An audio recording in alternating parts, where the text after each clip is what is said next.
Hi, Tabassum. So we've got more essays from you. Let's see what you had to say today. All right, employment over 60, it's not right, creates problems, so people should retire. Do you agree or disagree? Let's see. Service of aged people is a ubiquitous phenomenon in the contemporary world. Some people opine that people over 60 years old should leave the job since it generates a plenty of issue. All right, no comma here, and this should be since it generates many issues. Done, okay? Okay, this essay will demonstrate the significance of continuous service of elderly people despite some potential risks. Okay, so you think that they should not retire. You disagree with this. All right, fine. People are concerned people are concerned for the health of the older generation. They're justifiably worried that the continuation of work can potentially make elderly people sick because people over 60 are more susceptible to many diseases such as incessant fatigue, dementia, and diabetes, etc. Now, since you had such as, you don't need this etc. And I'm not really a huge fan of etc. anyway. Like, you either say what you mean or you just don't say it. Now, nobody assumes that this is an exhaustive list because you've already said such as. So we know that you're just providing some examples. That means that you don't need this etc. here, and I would actually advise you not to use it. Okay. Employment in a full-time job may enhance the chance of falling sick and exacerbate the health condition of older people. For example, a recent study shows that people who work after 60 are less likely to tolerate work-related anxiety that results in more deterioration of health. In deteriorated health. That's the most natural way to say this, okay? Therefore, older people should completely relinquish their career and prioritize health over work, all right? Probably a better way to say this. Elderly people have substantial job and life experience, because you want to show some comparison here. Elderly people have substantially more job and life experience than younger people. Okay, you can see I took away some things here. Their leadership and guidance derived from varied life experiences lead youngsters to the right path. For example, my project team leader is more than 70 years old, but still leading the project to proper strategic direction. Moreover, he's fit and healthy. In short, a healthy diet and the advancement of medical science have enabled many old people to continue their career even after later in life. Therefore, working after 60 is not a severe concern at all nowadays. Okay, it's not a severe concern. And nowadays is one word. In conclusion, people who do not support the idea of working after 60 are overestimating the risks associated with it. In my opinion, I believe that older people are able to ceaselessly carry on their career, maintaining work-life balance and sustenance. All right, I really like the last paragraph and the conclusion. Okay, so nice. Let's take a look really quickly at this now. The bar chart, not graph, represents the sales of chips S by two French chip makers, Intel and AMD, in 2017.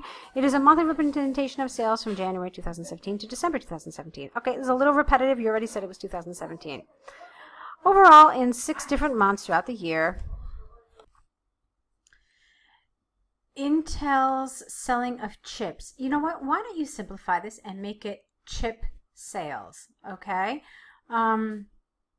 We generally try to avoid unnecessary prepositional phrases, so just simplify it, and in doing so you make it clearer. Okay, so overall in 6 different months throughout the year, Intel's chip sales are higher than AMD's, whereas in 5 different months AMD sold chips more than Intel. Okay, I think that's pretty obvious. I mean, if in 6 months they were higher. Okay, anyway, one astonishing feature is in the month of June that Intel alone did the selling while AMD did not sell any chips. Okay, fine. Okay, in the case of, not in case of, because in case of means something totally different. You want to say in the case of January, March, May, August, November, and December, Intel's sales are higher than AMD's. You don't need to use it again. You don't need to repeat that word. Particularly in the month of November, Intel's sales are significantly greater than AMD. Okay, this is really repetitive. All right, you need to try to use different expressions and different language in order to make this work. Okay. Whereas Intel sold more than 100,000 chips, AMD did negligible business. On the other hand, in February, April, July, September, and November, AMD sold chips more than Intel, and specifically in July, the difference in sales between AMD and Intel and AMD was considerably higher, whereas AMD sold more than 100,000, Intel sold less than 50,000 chips, okay? Have to change a lot of grammar here to make it work.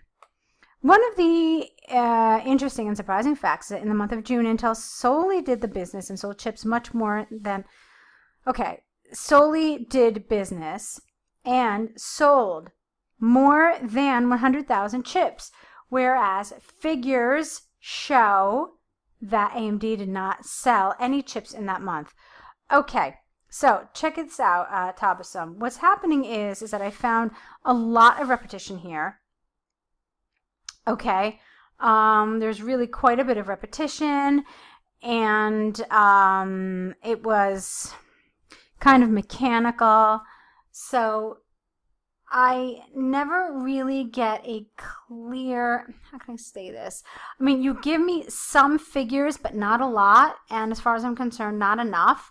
And quite frankly, I would have a really difficult time trying to draw this chart if I had to. So I want you to keep that in mind. Like, when you're writing one of these descriptions, you want to write it in such a way that the person listening to it or reading it can basically draw the graph you're looking at. That's your overall goal. So you want to give it enough information so that the person reading it can approximate it, or at least envision what you're looking at. I had a hard time doing that. Okay, I also felt like you really gave me not enough data. So here you gave me this thing about 100,000. Then in June you said something about AMD nothing, and then here again 100,000. I mean, it's just very few, because really you had 24 pieces of information, right? You had 24 pieces of information here. Now, you certainly should not include all of them, but just looking at this and seeing that you chose just like 4 or 5 pieces of data really is not enough. So I have really very little understanding of what the rest of the chart looks like, okay? This is the kind of chart where you want to try to group things together, maybe. So keep that in mind for your next task 1. Okay, so we looked at your task 2. We've already talked about some of the issues there that you need to deal with, and we've already covered some issues in your task 1. So now obviously you need to correct these essays. Don't forget to add the mistakes to your error correction list. Also, I expect new essays from you in the next day or so. So I will let you get to that task. Good job, but keep working, keep progressing. Review all the things that have been discussed in this and your previous video correction. And I'll be here waiting to see what your next writing is like. Good luck.